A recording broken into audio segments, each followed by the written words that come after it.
जर तुम्ही single mother असाल तर हा व्हिडिओ तुमच्यासाठी आहे। सिंगल मदर म्हणजे जर पतीचं निधन झालेलं असेल किंवा घटस्फोट झालेला आहे, आम्ही गेल्या खूप वर्षांपासून अशा लोकांचे पैसे मॅनेज करतोय, त्यामुळे थोडासा अनुभव पाठीशी आहे, तोच तुमच्याशी शेअर करायचा प्रयत्न करतोय। तुमचं आर्थिक नियोजन हे अगदी वेगळ्या प्रकारचं असायला हवं।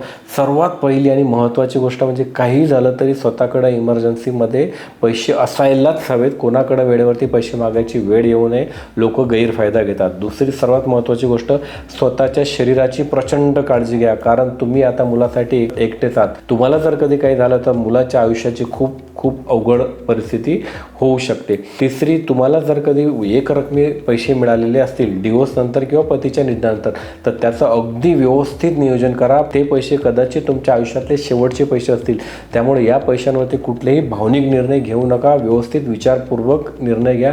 तुमच्या मुलाचं भविष्य आणि तुमचंही भविष्य या पैशांवरती अवलंबून आहे। कोणी खूप जास्त रिटर्नचं आमिष दाखवते म्हणून त्याच्याकडे जाऊन इन्व्हेस्टमेंट करायची असं अजिबात करू नका। आपल्या जवळचा चांगला आर्थिक सल्लागार निवडायचा, त्याच्याकडे जाऊन चर्चा करायची, प्लॅनिंग करायचं आणि मग इन्व्हेस्टमेंट करायची। त्याच्याही पेक्षा महत्त्वाची गोष्ट, मुलांचे अति लाड करू नका। खूपदा असं होतं की वडील नाही म्हणून आई खूप जास्त लाड करते। मुलांना घरात कोणी मोठं शिस्त लावणारं, ओरडणारं नसलं तर मुलं चुकीच्या मार्गाला जाण्याची शक्यता असते। या व्यतिरिक्त सिंगल मदरला काय काय प्रॉब्लेम येऊ शकतात हे मला कमेंट करून नक्की सांगा आणि तुमच्या इन्व्हेस्टमेंटसाठी आजच भेटा।